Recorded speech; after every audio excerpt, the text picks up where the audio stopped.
Welcome to No More Illusions, the show that helps you see clearly so you can soar. I'm excited to share with you an illusion from a special guest and good friend of mine, Zoe Bogan. Zoe and I worked together and put together some really fun and exciting learning opportunities and initiatives at KPMG for the KPMG Network of Women, also known as KNOW, focusing on sales and relationships. And Zoe has continued this work post KPMG, and I've really admired all the growth that I've seen in her career and all the help that she's giving out there. So I'm excited to have her come on the show today and talk about her illusion. Hi, Zoe. Thank you. I'm so excited to be here. I am pumped. Thank you so much for having me. I'm excited to get into it. All right. Well, let's get situated since we can't be together in the same room. Where are you calling from? And what do you see in front of you or out your window? Yes, so I am originally from New York, but I am calling in from New Jersey. Calling in from New Jersey, and outside of my window, I see trees. It just finished raining, but I see the beautiful trees. So that's always a beautiful sight. Ah, relocated to New Jersey. Nice. I mean, I'm a Jersey boy through and through, so excellent, excellent. Well, your illusion really caught my interest that being promoted is the best way to grow. How is that an illusion and how did you come upon this? Yeah, you know what's so interesting? So this journey in terms of being entrepreneur has stretched me more so than anything in my career.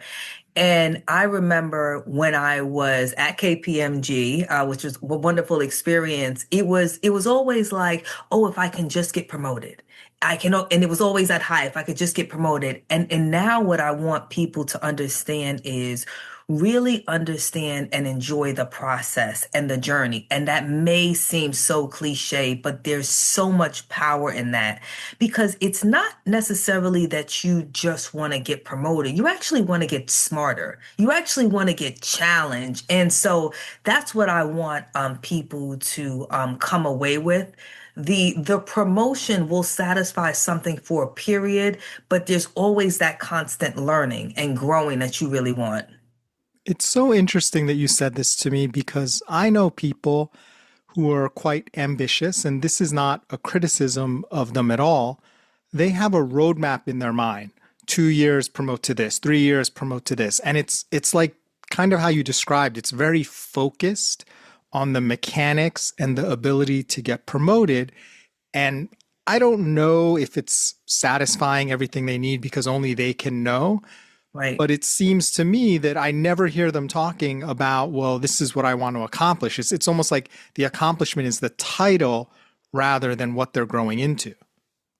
Absolutely. And so when you think about it in the area of a company, well, first of all, let me just say it's extremely hard to grow a company and scale a company, right?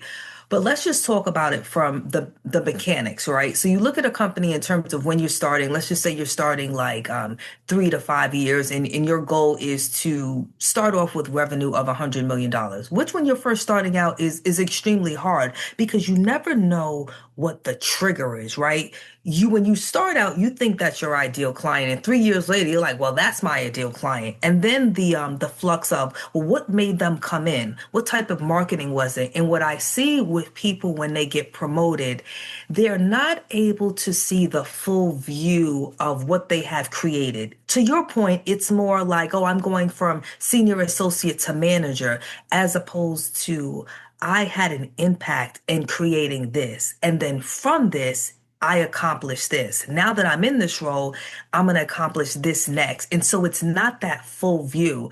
That's to a certain extent why, even not intentionally, sometimes when you're in some of these professions, you're not even as curious or thinking in the manner that you are. You think you are until you get out and you're like, well, wow, that's what it's really like to stretch myself.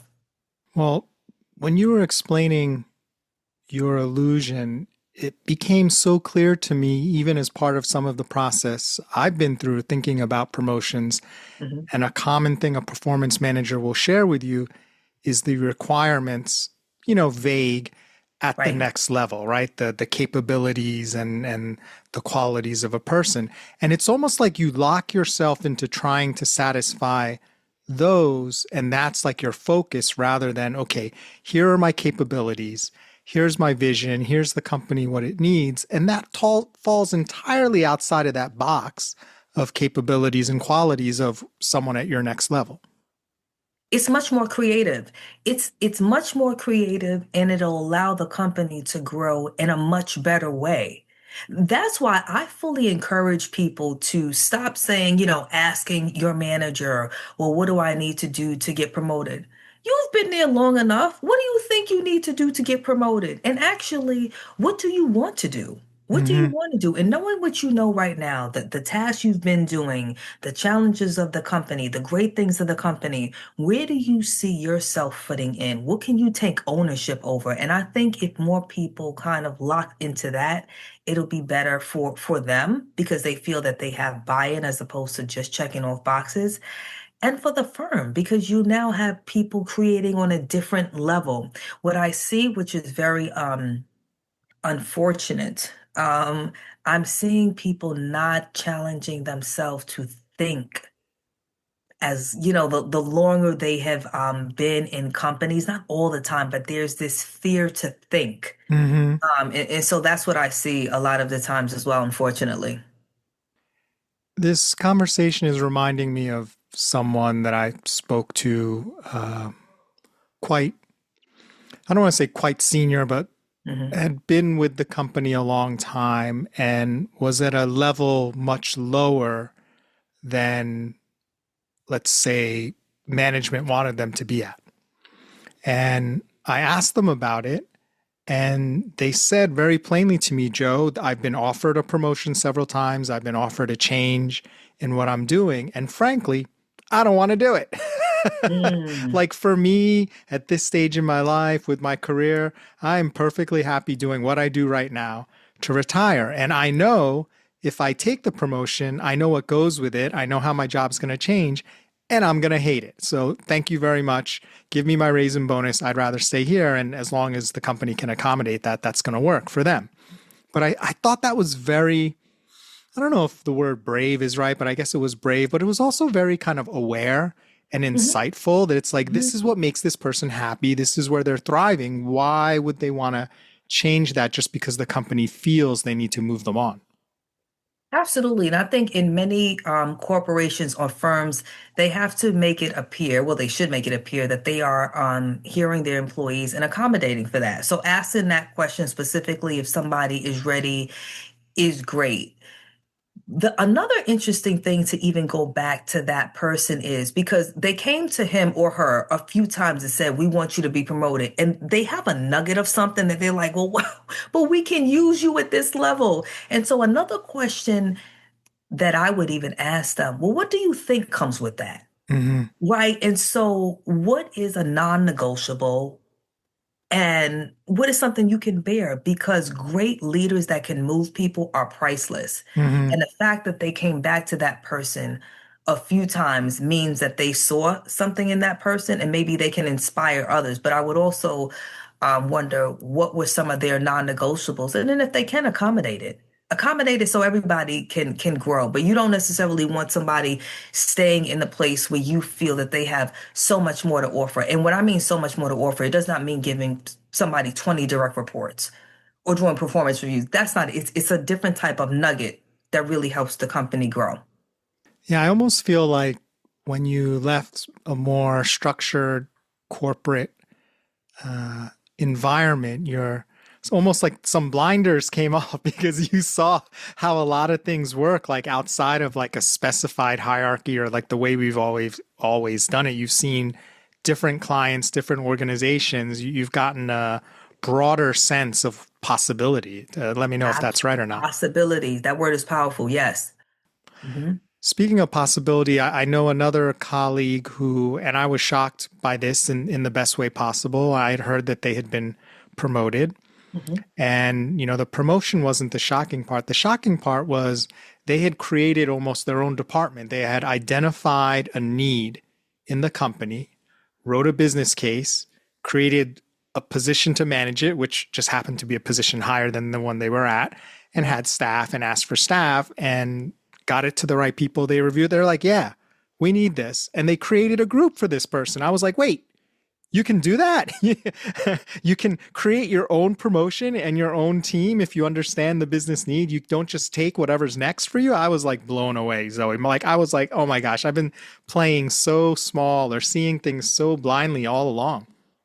No, I think that's really true, and with the right type of support, because you and I both know in certain type of firms, you can write as many business cases you wanted. You have to have the right support. Oh But yeah. I think I love people that go for it. I love Mhm. people that are very clear in terms of their ask and then bringing it back to the benefits of the firm. I also think sometimes in corporations, when you talk about promotion, many people think that they are being clear and then they're not. There's times I'm speaking to people and I'm like, well, tell me, treat me like I'm six and tell me what exactly you want because I'm not clear. And even in some of these instances, don't try and be smart. Take it down to the basic level and says, here is what I want, here's what's beneficial to the firm, and here's how it makes sense. But I always love people who create their own path, even if you're not changing jobs, but just try to think outside of the line. So more power to that person. More power to that person. I encourage more people to do that too.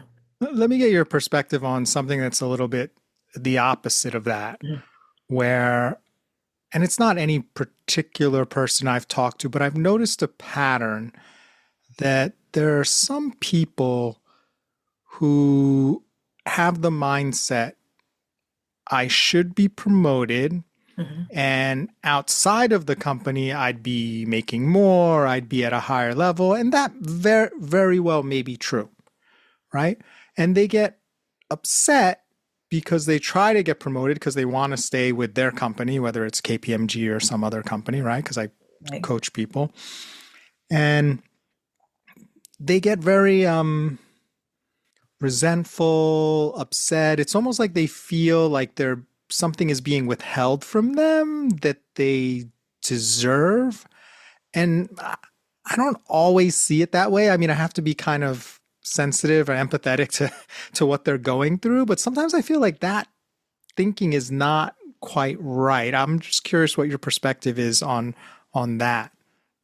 I absolutely agree with that. And since, being out of corporate, I think to a certain extent, many people are focused on the promotion, promotion, and promotion, and then realizing like when you look at the work product or what you're doing, is it that spectacular? And sometimes it is, and sometimes it's just okay. Now, you also said something that I'm a firm believer in, and you said coaching. I feel that every person should invest in a coach. And to that person who has experienced what you highlighted, I think that they should work with somebody and say, let me know my blind spots because we can all be tweaked. I will never not have a coach. And I think that they should be open to what they're going to say and how they can be stretched. And as we said when we started, enjoy the process. But many people are focused on the promotion, the promotion, the promotion rather than the process. Like me, I'm not focused on the promotion. I'm focused on, wow, in the process I'm working on, what is the end result? Wow, look how smarter I got each year. And then it comes with some benefits, right? So when you are really putting in the work, most times it'll come with the type of advancement that you want. And then in some instances, like you described, then it's time to leave. And that's okay as well. Yeah. But I do not want people totally just to focus solely on the promotion because I think they're just getting in the routine of um what it is to work in a corporation. And then you get outside the corporation and you like say if you're in marketing, you get outside in corporation, you work with a corporation like, I don't know, Coca-Cola or Google and see how or Apple, how their marketing department is pulling apart things. And you're like, well, wow, that's marketing, right? And so I always actually encourage people it's healthy. Even, and I realize this now, I did not realize when I was at KPMG, I think it's very helpful for everybody to not leave their firms, but get outside of their firms to see how fast the world is moving. Because you can get in your bubble and think that you're in pace and not realize how fast things are moving. That's why you have instances where people are like, well, I should have been promoted 3 years ago. You put them in another company, it's like, you're just okay. Yeah. And so you need to be aware of that. So, Yeah. The calibration of where you are, not just for purposes of who you're competing against for a promotion, right, but your calibration across the broader marketplace, I feel is so helpful to right. understand. And, which is one thing that happened to me when I moved and came back because I was working with recruiters and Hmm. for the first time. Right. And you would talk to them and they would, number one question, right? They ask your salary requirements, right? Mhm. So, you give them a number, whether it's something you want or it's closer to what you have or what you think you can get. And you start to get these reactions, Hmm. right? And some of the reactions are like, yeah, no, you're not going to get Right. that, right? Based on what I Right. see on your resume. And others, it's like, oh, yeah, we can get that. And now you realize what you've quoted is like way under, right? Because Right. if they respond so early, and then other people are like, well, let me talk to the client. I think we can make that work. And now you're hitting sort of a limit, like a stretch point, Right. and you don't get that information just from conversations internally, right? You get that No. information externally. It doesn't mean, like you said, it doesn't mean you have to leave, but you're more informed in deciding to stay, right? So now if I understand, like, wow, I'm getting paid over market, which means I can stay and be grateful. I can stay and maybe try to get promoted because I don't want to be so expensive at this level. Like you can make some informed decisions. Or if you're getting underpaid, you can say, okay, I'm getting underpaid. Now I need to push a little bit harder for my salary, or I need money right now. I want to Right. jump to another company and get that promotion to reset to market. You only get that if you're willing to be aware and be open and connect with people, like you were saying. I agree. And I also think that's a great opportunity to determine how you are describing yourself and your accomplishments outside of your resume. Because it's one thing with the bullets, but when you get into the big four and some of these law firms, they all sound the same. They say, well, we have a great story. Well, to a certain extent, to a certain extent, you all sound the same. And I think that people should do determine how you're describing yourself. And that's where, like, having a coach of some sort, it just really helps you describe your accomplishments a little bit differently. And then also be able to speak about what you know about that company, the vision you have for that company, how you want to kind of contribute. I think that stuff is really important. Pretend that you're talking to like the CEO, right? You're presenting to the CEO. What do you know about their firm? What value do you have? What makes you different? I think that's the great thing. And when we talk about getting excited about like the process, highlight some of the great things that you really like accomplished at your last firm. What were you excited about? What not your weaknesses, but what were some of the challenges? They say in the Silicon Valley, tell me what you failed at. Like if you speak to somebody who says they didn't fail at anything, that's a problem. And I listen, anybody who has not read Start With Yourself with Emma Grede, I love that book. But they also talked about when they're hiring consultants to help them drive capital, you have had to have somebody who failed at something. If you have constant wins, they're like, I don't want you. You haven't been through anything. And so it's not even like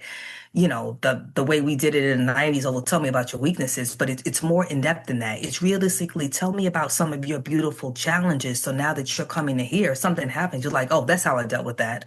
Or if the challenge happens, it's not going to take me out.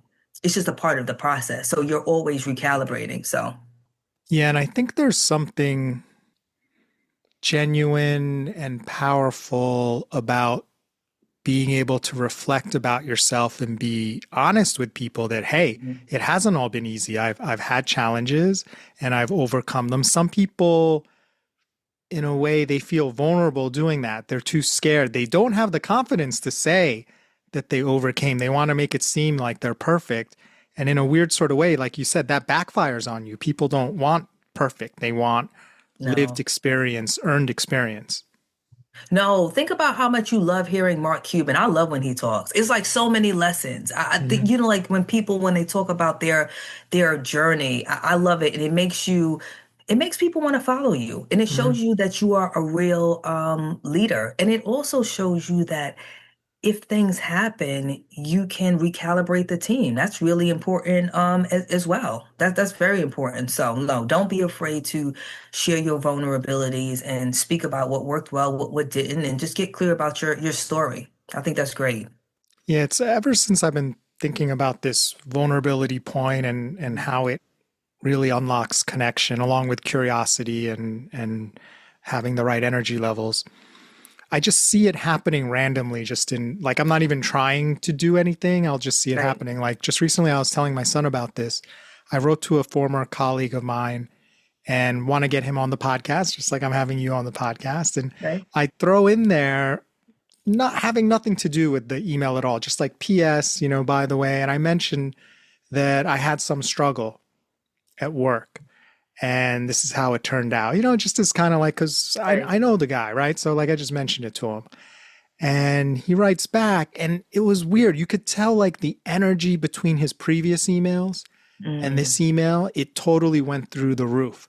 It's like he was wow. so much more engaged, so much more excited. He's like, "Yeah, Joe, I want to hear more about what happened to you because I went through something Right. similar, and I'm sure like we can compare notes." But it was like, it's not like I was trying to get him more interested, and that also had nothing to do with the podcast itself, but it Right. had the effect of being vulnerable and sharing something real, of him feeling closer to me and being more excited to reconnect. Right. You remove the veil. Remove the veil. And I think that's real. It's really powerful. Remove the veil. I I love people who are, well, smart, but authentic and gritty and come with the solution and keep fighting. I just love it. And people will feel it time and time again. Because what happens is you become robotic and you'll lull people to sleep when you everybody sounds the same. Oh, it's the same bullets, the same uniform, the same this, and it's like no. And even we have to be careful. I love the word curious, and I do believe that we should all be curious. But everybody is now using the word be curious, and I don't think anybody has any idea in terms of what it means to be curious. So I find that so funny. They love the idea of digging deeper and curious, but I'm like, oh, you're not that curious, so it's so funny. Yeah, and back to the original sort of illusion, I feel like locking in just on the role of the promotion can, in a way, interfere with your curiosity, right? Because it's just about, I'm being curious about this specific thing rather than, to your point, being curious about the broader value that you provide as a person and that the organization needs for you to provide and gets value out of.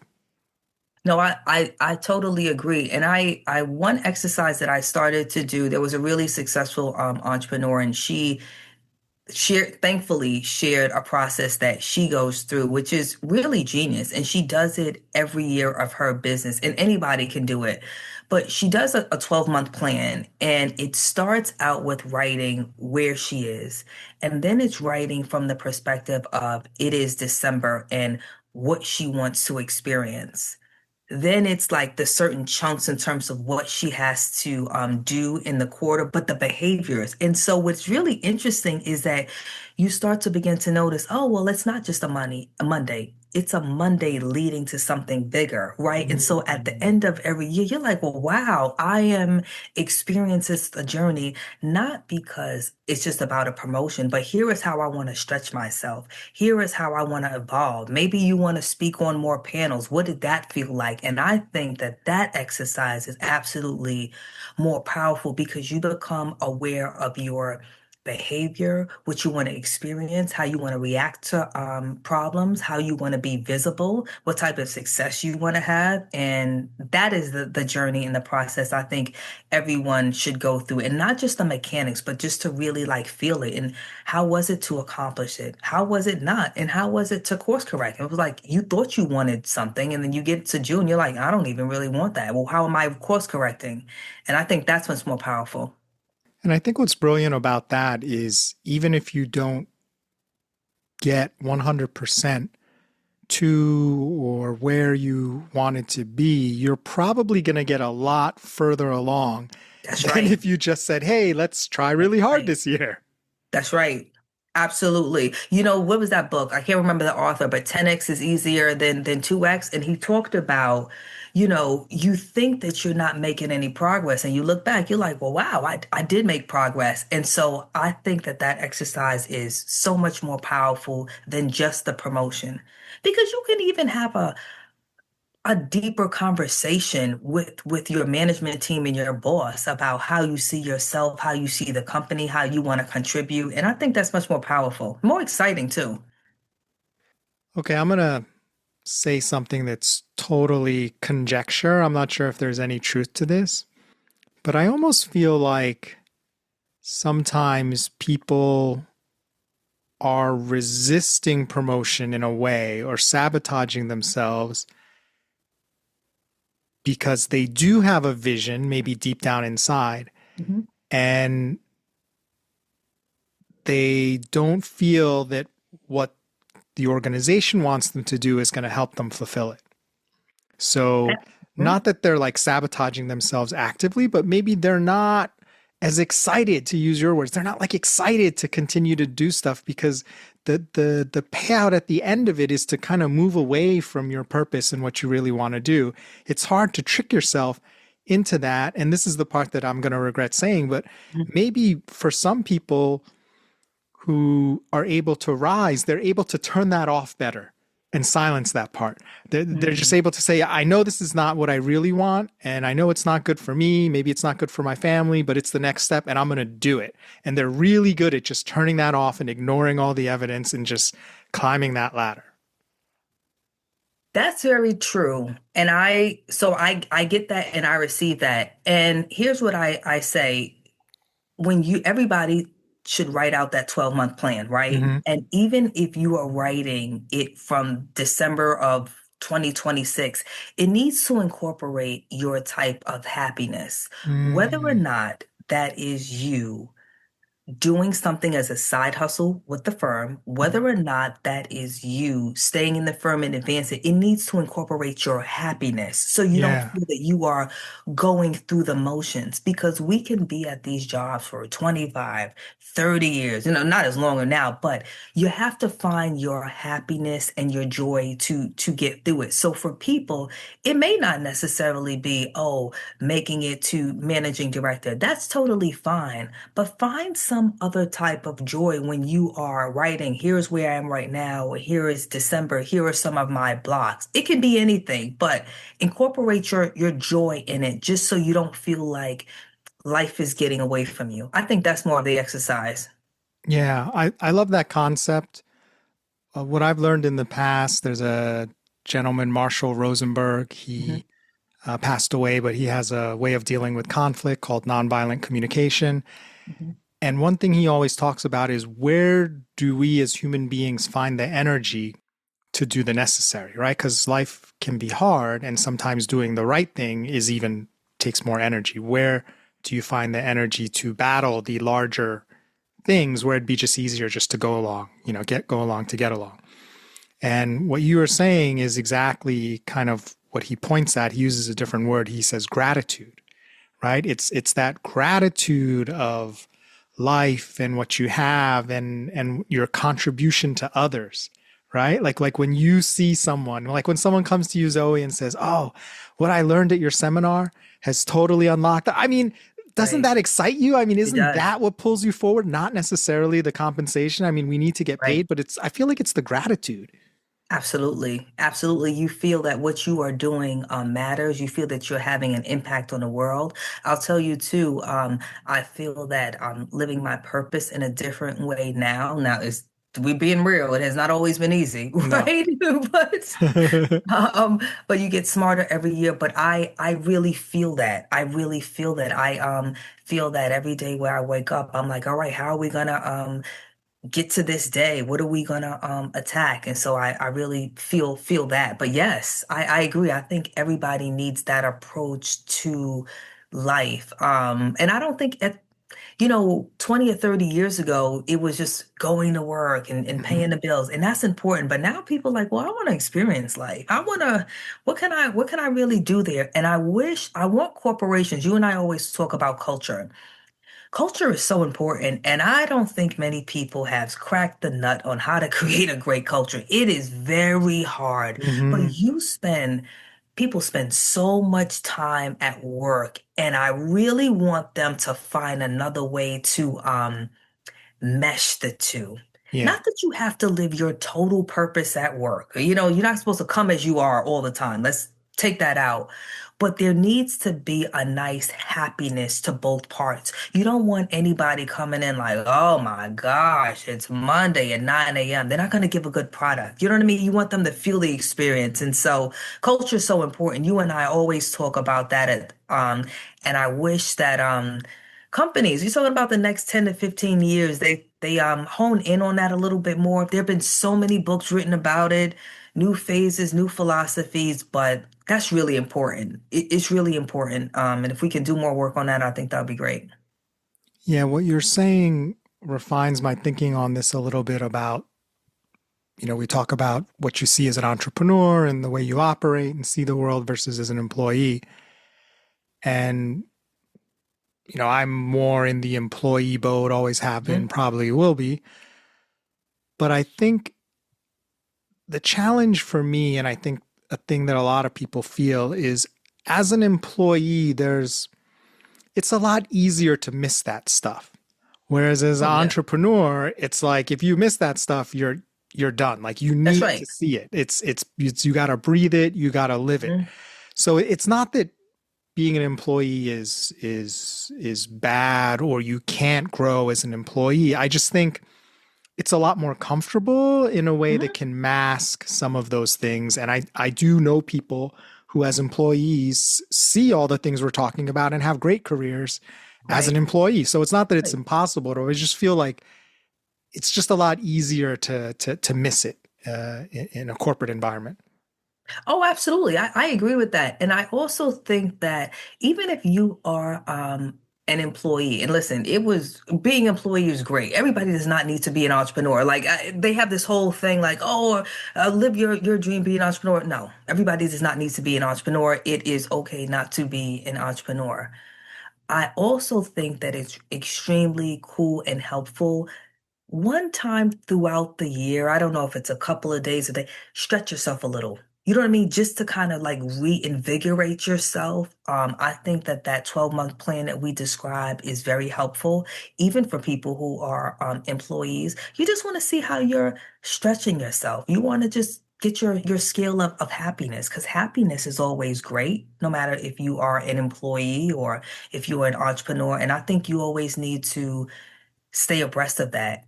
The reason why that's also very important is because it's also powerful for your firm. Corporations thrive more when they have employees that are active thinkers, like we talked about being curious, and that really benefits them as well. So I don't want people to lose that. It's really great to always stretch that muscle. Yeah, when you talk about stretching muscles, I think about learning and a culture of learning because so many places say, we want you to be curious, we want you Mhm. to learn. But when the rubber meets the road, they really want you to do a process perfectly time and time again and make it more efficient. So it's like kind of a mixed Right. signal. It is true. And that's what you and I talked about culture. So you have to understand the culture of your organization. And then we also talked about being honest with yourself. You have to really say, is that something that I can stomach and do over the Mhm. next 10 or 15 years? And if not, then we're going to do some active, interviewing for sport because that's something that can wear on you if you want to feel like, oh, I want to contribute here, but it's like, nope, here is our process. And there are firms out there, I believe, who will allow you to maneuver in the way that you want, but you have to just find that and do it. But culture is very important there as well. And I feel, Zoe, when you're in that situation where you have the power to do something and you don't use it, or Mhm. you're blocked from using it and you don't make a move to unblock it or do something else, you can get into almost this learned helplessness in a way, Mhm. where after a while you're like, why bother, or nothing I do really matters, because you've sort of set up that dynamic where, because you don't react in a certain way, like you're just going to keep getting no result for no matter what you do. Right. And you started out talking about some of the exciting projects that we worked on when we were at the firm at KPMG. And sometimes that is the outlet. Like I'll tell you, there were so many things I was allowed to do outside Hmm. of my current role at KPMG that I would not have been able to do in the various roles I had. I went to Kenya Wow. representing KPMG, started a global mentorship program. So certain things like that. We brought in Linda Clemens. You know what I Hmm. mean? We had a whole so sometimes that outlet, fortunately, unfortunately, is not in the role, but there are other ways that you can get that create those creative juices flowing, which I think is very helpful and it's needed. You never want to lose that. You never want to lose that, in my opinion. So one thing I'm curious to ask you about, Zoe, is as I've seen your career develop, and I remember when you first let me know that you were trying something on your own, and you told me about the golf and why Mhm. that's important, and helping women embrace that and get over any sort of trepidation or fear. How has your thinking about your brand and your contribution evolved as you continue to see success and some failures? Like, how has that moved over the years? Because I'm really curious, because I see you doing different things now. So it's not just a repeat of the first thing you decided out of the box. Right, right. And so it's a learning. It was a real learning. And as I'm doing this work, I know I'm onto something. I know, my messaging in terms of women and having a revenue mindset for advancement, it's onto something. It is about honing your power and taking your place differently. And a lot of them, why I say to women, well, sexism is not going away. Racism is not going away. You learn how to bring in revenue, you will advance. And we also go deaf to every third word and just keep it moving. So I do see I do feel the impact in what I'm doing. And I like the transformations that I see women going through. And I think I'm at the beginning stages. And so I'm excited to see how it's going to continue to evolve. And sometimes it's just telling people the message again and again. You deserve to be there. Like mindset work, and you and I discuss it. It's everything starts with the mind, and really, pumping that into a lot of women in terms of how they're advancing, how they see themselves, and the behavior that goes along with success. So we discuss that as well. Everybody wants to be promoted, be successful. That's hard because it comes with a behavior. And so what I also see is that people love the outcome, but don't necessarily want to do the work associated with the behavior. And we're going to say Nixon five. So, so be happy that the next one. But, um, but I remember that one of the players, I think it was Josh Hart, he was talking about when they were practicing Hmm. and it was so boring Hmm. because they had to learn the behavior of the repetition and it is Hmm. boring, but you want to get that type of excellence and that type of behavior. So that's what I'll say there.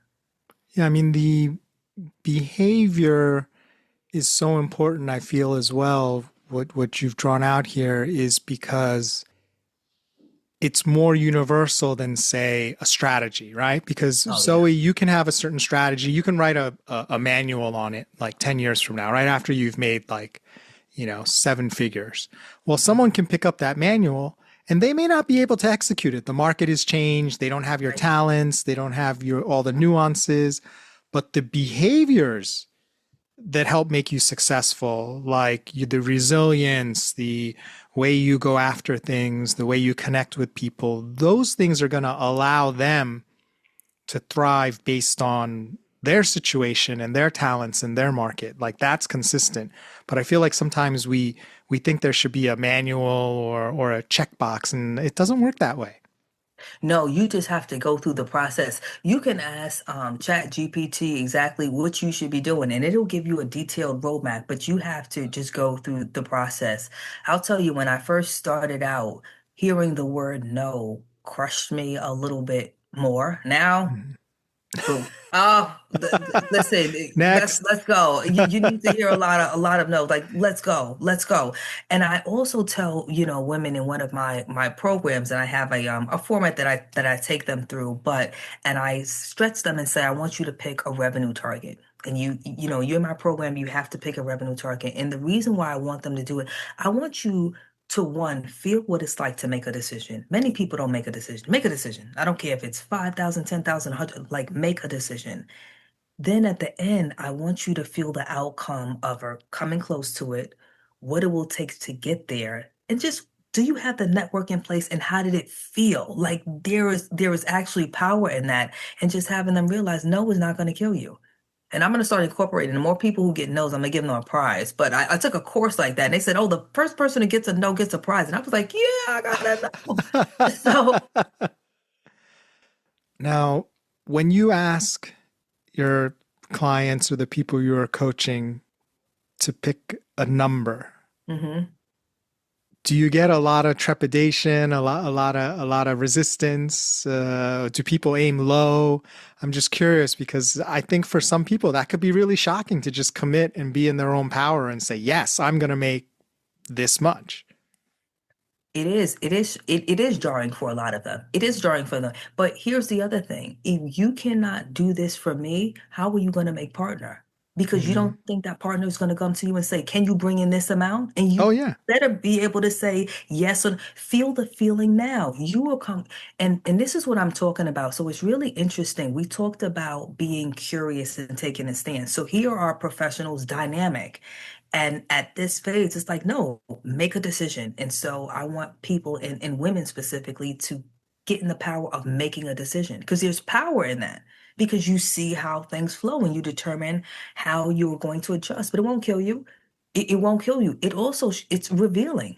It's revealing. Well, how many people do I need to speak to? You know what I mean? What is that price point? Is it right? Do I actually have the network to supplement what I want to go after? That's a whole nother thing. What does market development look like to me? And so a lot of times, even speaking with a lot of people, they will like, "Oh, I don't want to sound like a salesperson." I'm like, "Well, everybody's selling something. So like let's get over that. You believe that there's nobody better at doing what you do? You're great at what you do. Why not have a client? There's power in that. What's shocking to me is that more organizations, I'd say most organizations, don't even talk about this aspect, right? It's like they give them some sort of sales training course and they teach you how to like shake hands or like, get business cards or whatever. And this mental part of the game and the real process of making it happen, I don't think it's really covered by a lot of companies, yet you expect people to deliver. It's shocking to me. And that's the unfair part of it, which I'm trying to work to transform in the type of work that I do. And what you said is genius. And here's what I want other professionals to understand. Whether or not a firm invests in you in my program or another program, invest in yourself. Invest in yourself because these type of skills are critical if you advance. And you have to put yourself in environments to challenge you, to stretch you a little bit more. So when anybody asks you, well, do you deserve to be partner? Absolutely. Here's my number. Here's what I can close. This is what I have done. I think that there's power in that. And I wish more firms would embrace that a little bit differently and allow people to go through the process. What I was thinking is revenue isn't every job's sort of metric, but it's a useful way to think about this. Let's say you get promoted and you get a new level of requirements for revenue. It's almost like that's setting an artificial target because maybe you could be making two, three, four times that. But I think in our minds, most people, they're not going to make much more than that because they feel like I'm at this level. And that's kind of to your original premise, how promotions might actually slow your growth. Absolutely, in terms of like keeping you in that little box as opposed to you said a word that I loved earlier in term which is possibilities. And I think there needs to be a nice dance between creating more possibilities and then, being realistic, but you also don't want to stunt progress. You can think about companies like Apple that are innovative. He's like, go into a back room, tell me what you want to create and come out and convince me. I'm like, love it. Here's the iPhone. You know what I mean? Oh, yeah. But to your point, had they said stick in this rubric, it would have never been created. And so we always need to pay attention to that and just really allow people to be curious and not just say it for lip service. Yeah. Yeah. Well, Zoe, I really admire the work that you're doing. It's so fascinating and amazing to me that there is such a thirst for this information and this perspective because people aren't getting it a lot of times from their organizations. It's not built in. They either have to Right. hire someone like you or get it from a mentor. If you're lucky, right? You have that one mentor who takes you aside and says, Zoe, this is how it really works. This is what you need to know. And a lot of people rise just based Right. on that mentor showing them the ropes. Absolutely. It's important. So I know you have some interesting events coming up, one that I'm attending. So would love to Yes. hear a little bit more from the actual event creator about what you've created for us in November. Yes, I'm so excited going into the third annual conference of the ZB Agency, Women Leading in Revenue Generation and Deal Making. However, as we highlighted, men will be a part of the conversation as well. Men will be panelists. But the major crux of it is understanding how we need to step into gear for a revenue mindset, for an advancement mindset. I want more women and professionals being unapologetic about going after what they want. I want more women understanding the concept of revenue. I want more women to get out of this mindset of I don't want to be transactional. Everything's a transaction, but it's not a bad thing either. And so that's the muscle. There are dynamic speakers, but there's a transformation that'll go through each women in attendance. We're expecting about 200 women and professional men this year. Really excited about that. Dynamic speakers, some surprises, but it's really going to stretch people. This is a new concept or different type of concepts that I'm working to embrace. And I want more people to understand the behavior that needs to change. So while you are going to have listen to great speakers, you're also going to be a part of the journey and doing some on hands dynamic work, which I'm excited about. And this is not the reason I'm going, but I'm very excited for it to be a little bit of a mini KPMG reunion because you're going to Yeah, be there, Linda Cutler, Luis Rosado, probably some other people I don't really realize. yes. It's going to be John great to Hand. reconnect. Yep, Yeah, absolutely. Sean, that's right. He's going to be a speaker. We're going to get to Yes, see Linda. I can't wait to see her again. I mean, I'm super excited for all the great learnings. I'm excited too. All right. Well, thanks so much, Zoe, for sharing with us your illusion on No More Illusions and for all the work you do. For folks who are interested in learning a little bit more about what you do or want to get in touch for a conversation, what's the best way to reach out to you? Thank you again for the opportunity for allowing me to participate on this dynamic podcast. And I want to leave your listeners with this.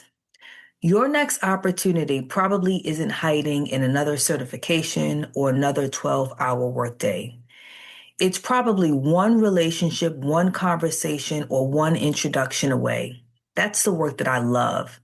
Helping professionals build the relationships, confidence, and business development skills that open doors they never thought possible. So if you are ready to stop waiting for opportunities and stop creating them, I would love to connect. You can find me on LinkedIn at Zoe, Z-O-E, last name Bogan, B-O-G-A-N. Reach out, send me a message, and let me know you heard me on Joe's podcast. And if you are serious about accelerating your career, I would love to welcome you to the third annual ZB Agency Conference this November in New York City. I hope this conversation is just the beginning, and I'll see you on LinkedIn. Excellent. And I'll share the links to that Zoe will provide so you can see that in the show notes. Thanks, Zoe. It was great catching up with you, and I can't wait to see you in person. Yes, I'm excited. Quick announcement. I'm excited to share that Unlock Your Charisma, Feel Like a Star is available as an ebook or audiobook. You can get it now at connectioncounselor.com or just search Unlock Your Executive Presence on Amazon or Audible. It's my most popular audiobook, and in it I share a dead simple approach that you can use to gain more attention in any room right away. No shopping for new clothes, public speaking, or meditation required, though I personally love all three of those things. Thanks for listening to No More Illusions. I'm Joe Kwon, the Connection Counselor. Take care, and remember, clarity reveals, illusion steals.